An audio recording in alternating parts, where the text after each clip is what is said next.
Hamdan wa syukran lillah, asyhadu an la ilaha illallah wa anna Muhammadar Rasulullah, amma ba'du. Bab 2, jaringan keluarga. Kaum ulama pergerakan Islam Garut. Salah satu kawasan perdukuhan di desa Citangtu, Wanaraja adalah Cilame. Pada zaman kolonial ditulis De Cilame. Berdekatan dengan Cilame adalah kawasan Kampung Sukarasa, Cidewa, Babakan Cipari, juga Cipari. Kampung Cilame terletak paling ujung desa Citangtu yang berbatasan langsung dengan desa Sukawening. Dengan pembatasnya adalah Sungai Cipari. Ini ada opal, ada apa ini opal namanya? Peta. Ya. Ada peta yang menggambarkan daerah Wanaraja, ya. Tepatnya desa Citangtu, desa Sukawening, desa Jamberea.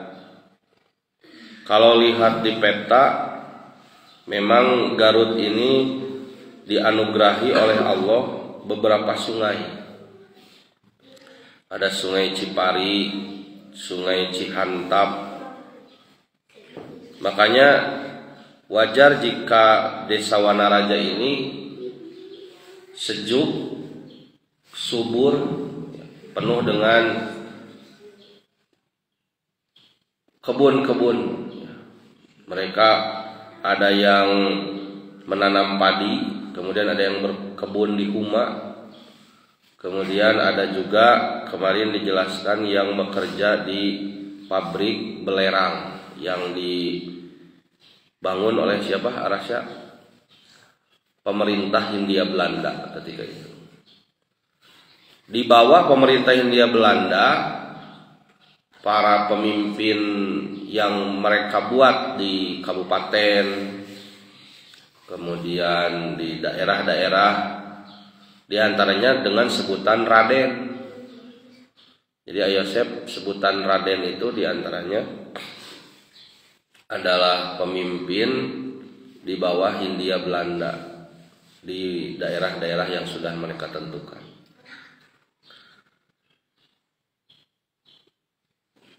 Ustadz Pepen mengatakan bahwa peta yang dibuat, yang dibubuhkan pada buku ini, peta desa Citangtu, kecamatan Wanaraja di daerah Garut Utara.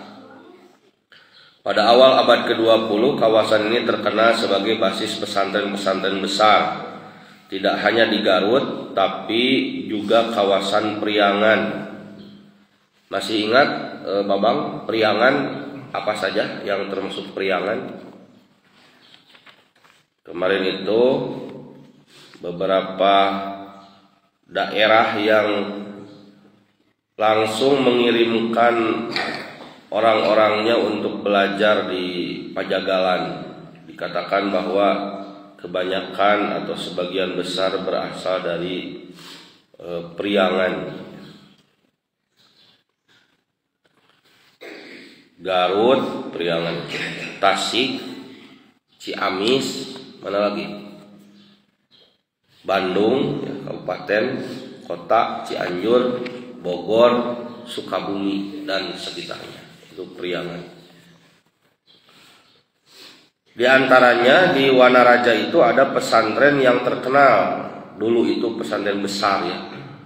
Ada pesantren Sukarasa, pesantren Cilame, dan ada pesantren Cipari.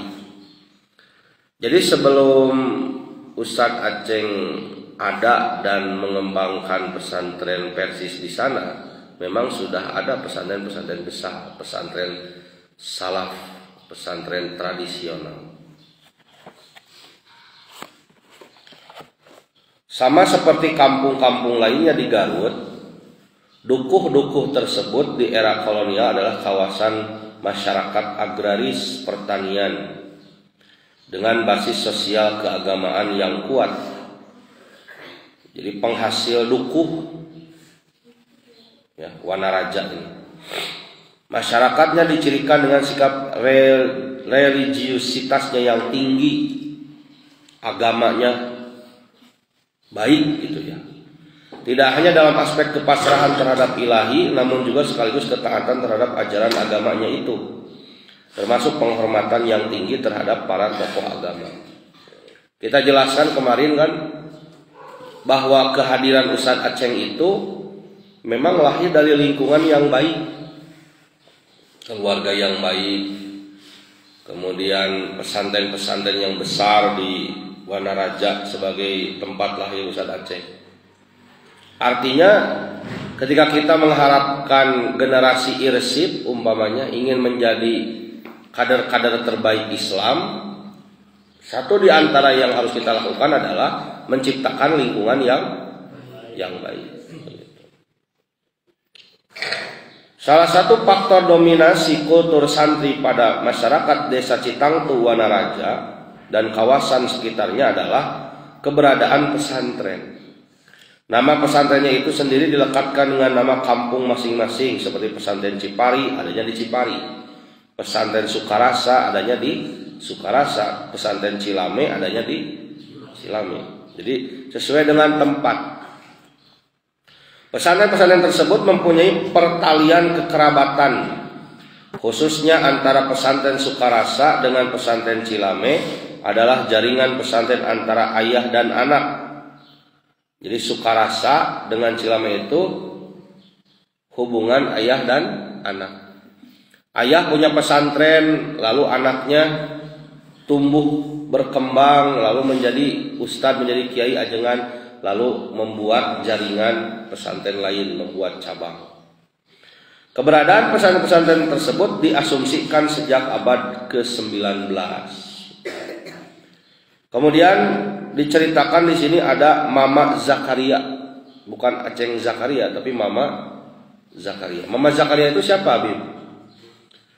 Leluhur Ustadz Aceng Zakaria. Jadi nanti nama Zakaria itu disematkan atau diberikan oleh ayahnya Ustadz Aceng dengan harapan mudah-mudahan ini anak bisa mengikuti leluhurnya yang namanya diambil dari nama leluhurnya itu, yaitu Mama Zakaria.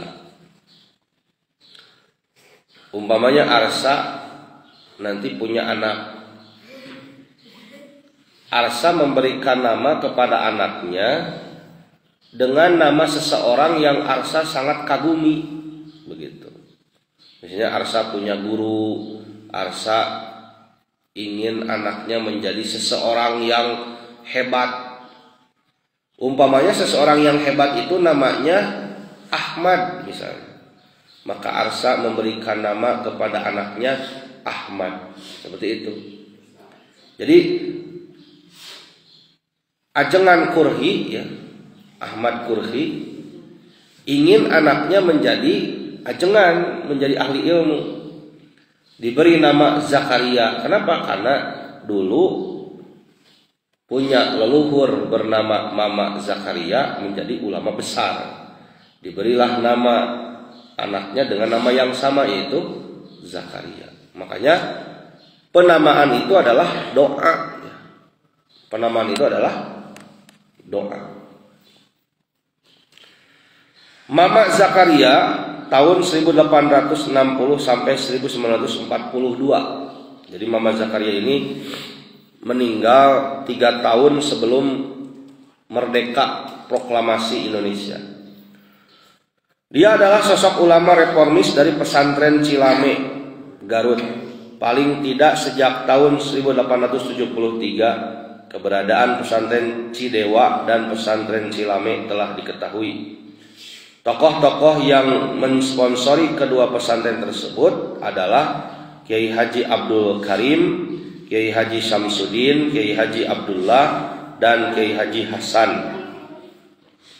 Sementara itu pesantren Sukarasa tidak diketahui secara pasti kapan mulai berdirinya. Pesantren Sukarasa itu sendiri didirikan oleh Kiai Haji Sidik, putra tertua dari Abkaim, sekaligus cucu dari Zainal Abidin sebagai pendiri desa. Pendiri desa punya punya pesantren cucunya gitu. Ini menggambarkan betapa religiusnya desa itu, ya, kecamatan itu. Ia mendalami secara khusus ilmu tauhid dan tasawuf di pesantren Jawa Tengah sekitar pergantian abad ke-19. Ini yang disebut oleh Snook dalam bukunya kepada pemerintah kolonial 29 Desember 1902 sebagai tradisi ngetan atau masantren ke daerah Jawa. Jadi ada gerakan orang Jawa Barat sebagiannya ngahajak gitu, angkat ke Jawa Tengah badenon masantren ngetan, jadi kawetan masantren. Setelah tamat, ia mengembangkan pesantren Sukarasa dengan bantuan mertuanya Haji Abu Bakar. Ia juga dikenal giat berdakwah di kawasan Wanaraja dan sekitarnya. Karena itulah ia pun dikenal dengan panggilan Mama Sukarasa. Jadi disematkan dengan nama tempat, ya, karena dakwahnya di mana? Di Sukarasa. Ini ada bagan silsilah keluarga besar Kiai Haji Sidik atau Mama Sukarasa. Mama Sukarasa ini Buya Haji Sidik punya istri 6. Tentunya isi 6 ini bisa jadi dan besar kemungkinan ada 2 yang entah ini lebih dahulu meninggal atau cerai, ya. Di sini belum ditemukan penjelasannya. Dari 6 istri ini ada Ibu Fatimah, kemudian melahirkan Eyang Zakaria di antaranya. Kemudian ada Ma'ai, ada Ibot Toyibah, Ibot Muntibah, Mak Cinot, Mak Encih. Ini nama-nama istri Buya Haji Sidik atau disebut Mama Sukarasa itu. Kemudian nanti melahirkan generasi yang banyak, ya. Jadi Eyang Zakaria ini melalui jalur Ibu Fatimah.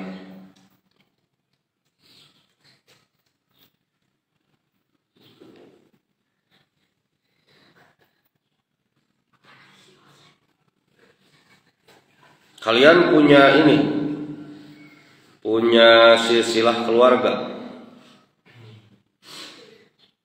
Bikin, ya, bikin. Misalnya Yosef teh bapak saha, ibu saha, bapak na ibu bapak na ibu saha, ibu bapak na bapak saha, terus kalau dalam pembahasan tentang silaturahmi. Salah satu perintah dari Rasulullah adalah pelajarilah silsilah keluarga kalian. Jadi mempelajari silsilah keluarga itu adalah perintah Rasul. Kita harus tahu siapa saja keluarga kita. Untuk apa? Untuk silaturahmi. Nah, di sini ada penjelasan. Mama Sukarasa mempunyai 21 anak. Hebat, ya, 21 anak. Terdiri dari 12 anak laki-laki dan 9 anak perempuan.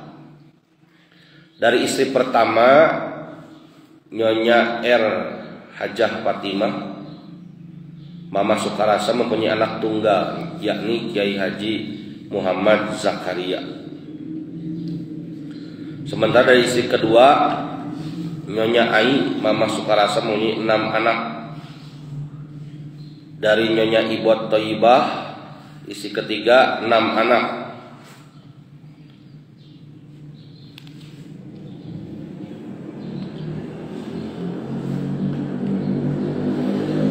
Sementara dari istri keempat, Mama Sukarasa mempunyai 7 anak, yaitu diantaranya Kiai Haji Ahmad Kurhi.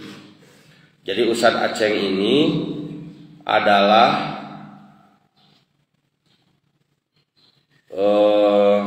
keturunan dari jalur istri keempat.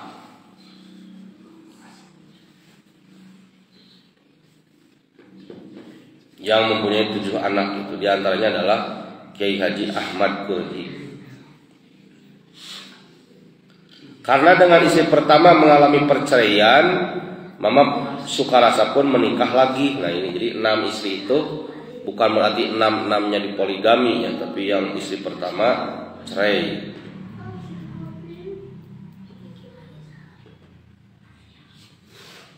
Lalu menikah lagi dengan istri kelima, Cinot. Dari pernikahannya ini lahir 1 orang anak, Kiai Haji Muslim. Yang unik ini, Habib, hampir seluruh anak Mama Sukarasa yang laki-laki menjadi ulama besar. Tadi anak laki-lakinya ada berapa? Apa is?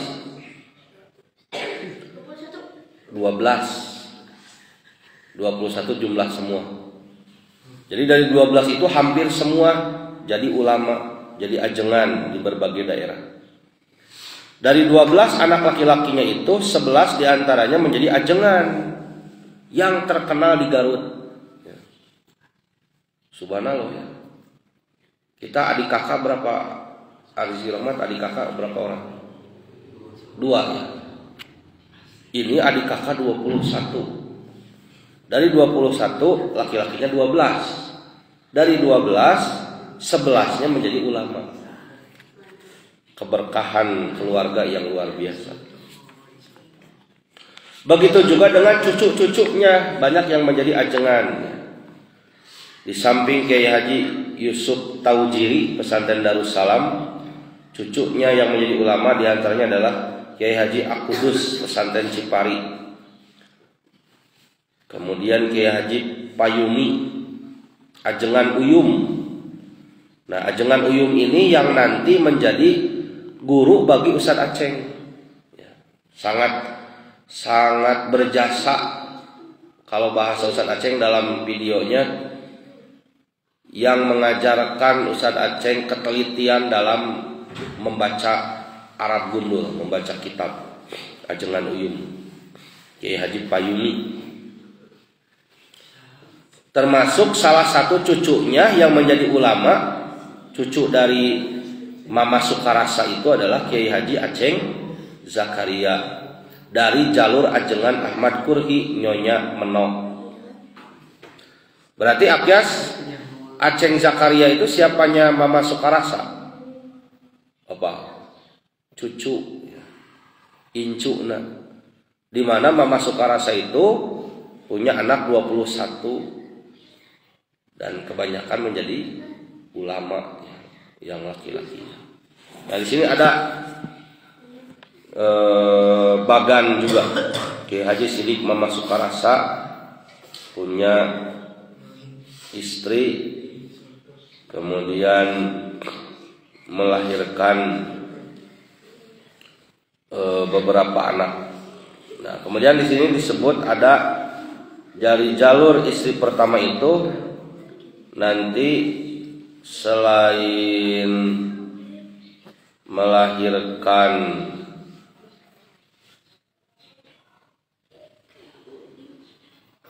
Mama Zakaria ya, juga nanti ada keturunan Mu'alim Ansor yang nanti menjadi pihak yang mengajak Ustadz Aceng berkecimpung di Jamiah Persatuan Islam, anu ngajak ke Pajagalan.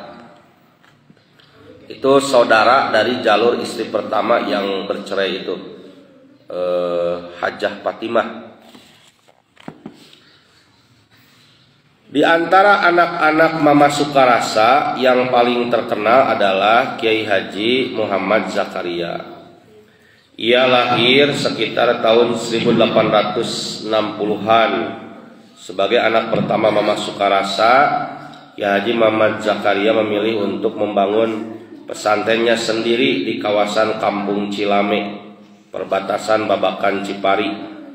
Oleh karena itu pesantrennya disebut pesantren Cilame. Ini Muhammad Zakaria ini. Ia disebut juga sebagai Ajengan Cilame. Misalnya kalau Rasya jadi Ajengan, jadi Ajengan Los. Rasya Ajengan Los. Jadi dikaitkan dengan tempat begitu. Ia juga dikenal dengan nama lain yaitu Kiai Muhammad Ba Ali. Dalam hal ini Muhammad Zakaria membangun pesantren Cilame berbekal warisan dari ibunya Hajah Fatimah yang merupakan keturunan kaya dari pihak Tajur Sena Talaga Bodas. Jadi anaknya ahli ilmu, ya, ibunya keturunan Raden, ya, keturunan Ningrat. Mama Zakaria sebagai pendiri sekaligus pemimpin pesantren Cilame berguru mula-mula kepada ayahnya sendiri, Mama Sukarasa. Besar kemungkinan ia juga berguru pada kiai pesantren lainnya, paling tidak kepada kiai kerabat ayahnya seperti Kiai Samsudin, Kiai Abdul Rohim. Di samping berguru dengan pesantren daerahnya, Mama Zakaria juga menimba ilmu kepada tokoh Sunda yang sangat terkenal, Haji Hasan Mustofa, tahun 1852-1930. Sebagaimana telah umum diketahui, Haji Hasan Mustofa adalah ulama kelahiran Cikajang, Garut, yang menjadi pejabat penghulu besar di Aceh dan Bandung pada era kolonial Belanda. Sebagai pejabat, ia adalah ulama moderat yang cerdas. Dalam hal hubungannya dengan pesantren Cilame, ia pernah menulis surat kepada pejabat kantor urusan Bumi Putra, khususnya urusan agama di era kolonial Belanda, G.A.J. Haze, tertanggal 24 September 1916. Dalam suratnya itu, Haji Hasan Mustofa merekomendasikan Kiai Zakaria menjadi anggota Rad Igama, jabatan struktural keagamaan yang dibentuk pemerintah Kabupaten Garut. Dalam suratnya itu juga disebutkan bahwa Mama Zakaria adalah muridnya. Jadi memang relasi gitu ya, jaringan keluarga itu berpengaruh baik di masyarakat ataupun di pemerintahan ketika itu. Nah, jadi anugerah yang luar biasa bagi karuhunnya Ustadz Aceng Zakaria. Waktu itu menjadi Rad Igama atau penghulu tingkat kabupaten atau distrik adalah sebuah prestise. Tidak bisa sembarang orang. Mama Zakaria ini diusulkan oleh salah satu dari tokoh besar ya, Haji Hasan Mustofa. Di bawah kedudukan Rad Igama Garut itu masih ada penghulu under district di tingkat kecamatan yang dikenal dengan sebutan naib, dan lebe di tingkat desa. Ya, tahu akias lebe ya?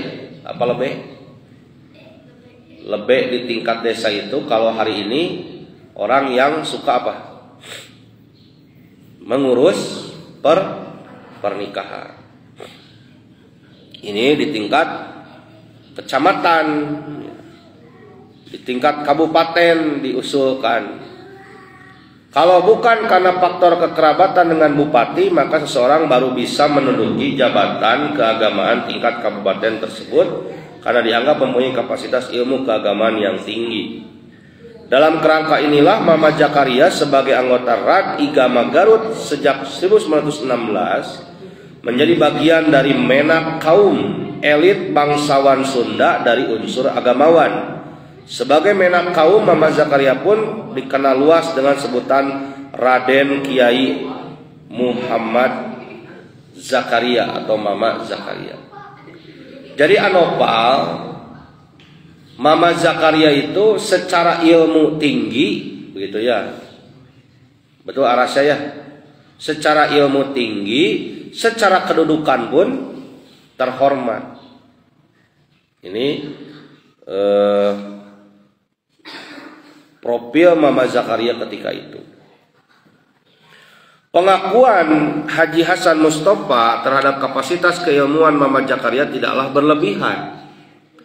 Mama Zakaria dikenal sebagai ahli fikih. Di samping itu Mama Zakaria juga berbakat dengan urusan seni sastra religius. Mama Zakaria diketahui menyusun syair-syair dan lagu-lagu Islam yang diperuntukkan dakwah pada masyarakat luas. Kemungkinan besar karena faktor inilah pertalian hubungan guru murid dengan sang hub penghulu Bandung yang juga sastrawan Sunda terkenal pada zamannya. Sebagai anggota Rat Igama Kabupaten Garut yang berfungsi sebagai advisor kaum, Mama Zakaria bergabung dengan ulama-ulama Garut lainnya yang umumnya beraliran konservatif. Kekhususan sekaligus keunikan Mama Zakaria menunjukkan sosok ulama yang moderat dalam beragam wajah identitas multidimensional. Hal ini tampak misalnya dengan adanya pengakuan murid sekaligus sanad keilmuan oleh Haji Hasan Mustafa, seorang ulama menak kaum yang juga pujangga besar Sunda. Di lain pihak, ia juga ikut serta dalam pergerakan Sarekat Islam, ya.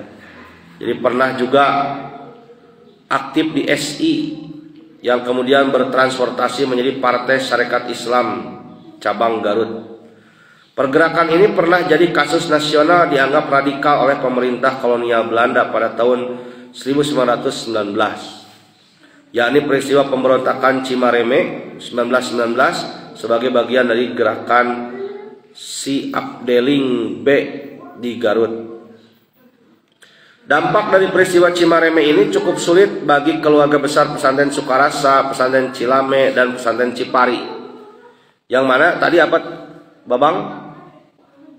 Apa kaitan pesantren Cilame, Sukarasa, dan Cipari itu apa tadi? Hubungan apa? Hubungan anak dan bapak. Itu. Jadi berkembangnya pesantren Sukarasa kemudian menjadi ada cabang pesantren Cilame. Kan Sukarasa mah Mama Sukarasa tadi ya. Kemudian Cilame dikembangkan oleh putranya dan seterusnya. Keluarga besar ketiga pesantren ini, para kiainya adalah tokoh-tokoh utama SI. Jadi keluarga SI.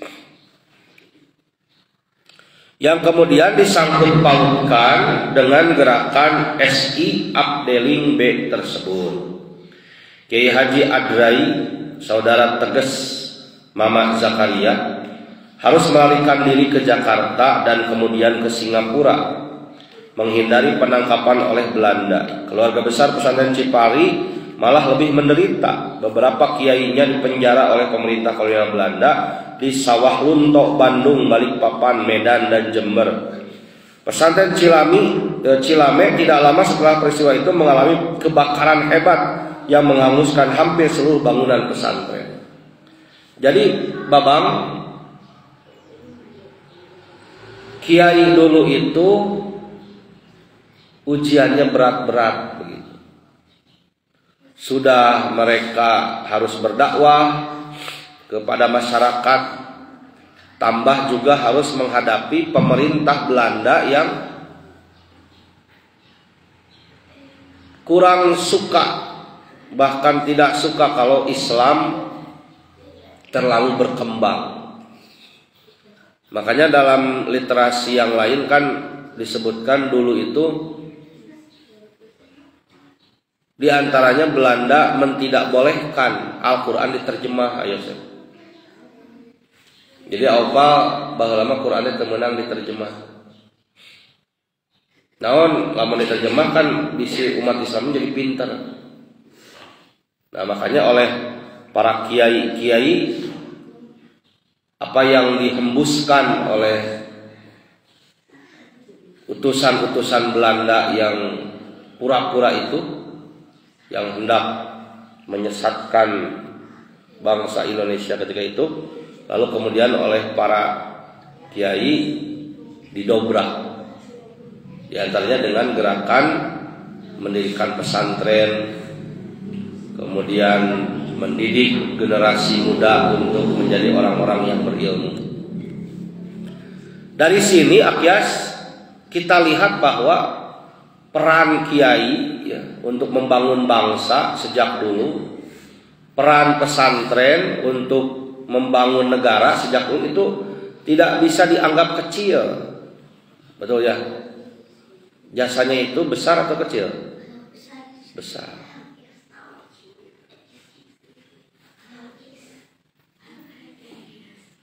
Namun demikian, Ustaz Pepen dan kawan-kawan menjelaskan, di tubuh SI atau PSI cabang Garut ini, Mama Zakaria lebih dikenal sebagai bagian dari golongan ulama PSI yang berpikiran modernis.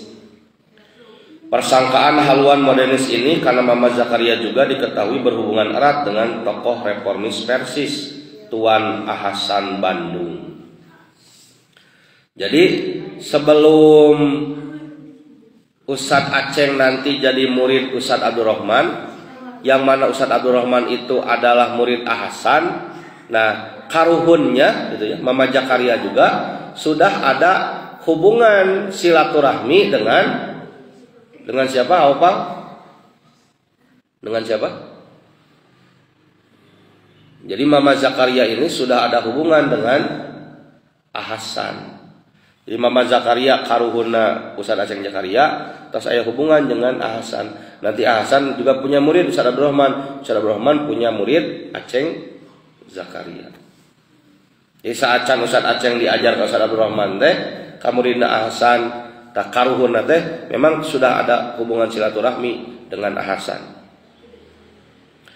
Hubungan antara dua tokoh ini terjadi selain melalui koleganya di Majelis Ahlus Sunnah, Majelis Ahli Sunnah Mas Garut, juga perantaraan Tuan Sulaiman, orang Arab yang tinggal di Bandung juga Garut. Tuan Ahsan itu sendiri diberitakan 2 kali berkunjung ke Wanaraja Garut pada akhir tahun 1930-an dan awal tahun 1940 untuk bertemu dan berdiskusi dengan sahabat-sahabatnya itu. Jadi ternyata Arifi Rohmat, Ahsan itu pernah ke Garut, ke Wanaraja, tempat di mana nanti Ustadz Aceng di apa? Opal? Wanaraja itu tempat Ustadz Aceng apa?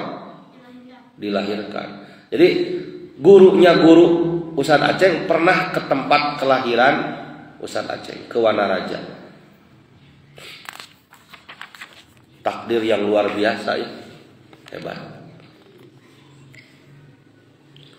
Pesantren Cilame adalah pesantren besar pada akhir abad ke-19 hingga awal abad ke-20. Pesantren ini memiliki 4 asrama. Terdapat 3 madrasah diniyah di dalam komplek pesantren dengan sistem 3 jenjang kelas. Jumlah santri yang mondok di pesantren ini tidak kurang dari 500 orang. 500 orang zaman harita Arizi. Can aya angkot. Kira-kira arasya harita kana naon tah? Alat transportasina. Keretek aja. Arsa kantos numpak keretek arsa. Terus numpak keretek taca di soreang aya. Babang kantos numpak kuda. Taca dibabakan 5.000. 10.000. Untuk itu pengelolaan pesantren dibantu oleh anaknya Surya Apandi dan juga menantunya Toha. Menantunya ini kemungkinan adalah anak dari Haji Hasan, keturunan Cipari dari jalur Kiai Samsudin. Ketika dipimpin oleh Mama Zakaria, pesantren Cilame dikenal sebagai pesantren dengan ahli dan ciri khas ilmu fikih hukum Islam. Ya. Nanti juga Ustadz Aceng Zakaria ahlinya di bidang fikih, diantaranya dengan kitabnya Al-Hidayah. Tidak sedikit ulama-ulama Garut pada masa mudanya menjadi santri Mama Zakaria, belajar ilmu fikih di pesantren Cilame. Sebagai contoh, Kiai Haji Yusuf Tauziri, pimpinan pesantren Cipari dan pendiri pesantren Darussalam, pada masa mudanya belajar ilmu fikih ke Mama Zakaria Cilame. Sebelum belajar ilmu alat gramatika bahasa Arab kepada Kiai Haji Ahmad Sanusi di pesantren Cantayan Sukabumi. Saudara Kiai Yusuf Taujiri, Kiai Haji Abdul Kudus yang menjadi penerus pemimpin pesantren Cipari, juga disebut-sebut berguru ilmu fikih kepada Mama Zakaria di pesantren Cilame. Murid Mama Zakaria lainnya di pesantren Cilame tentu saja adalah keturunan kerabatnya sendiri di Mama Sukarasa, yaitu ajengan Ahmad Kurhi. Jadi akias ajengan Ahmad Kurhi ini adalah keturunan Mama Sukarasa, murid dari Mama Zakaria. Kalau Aceng Zakaria, siapanya Ahmad Kurhi? Habib.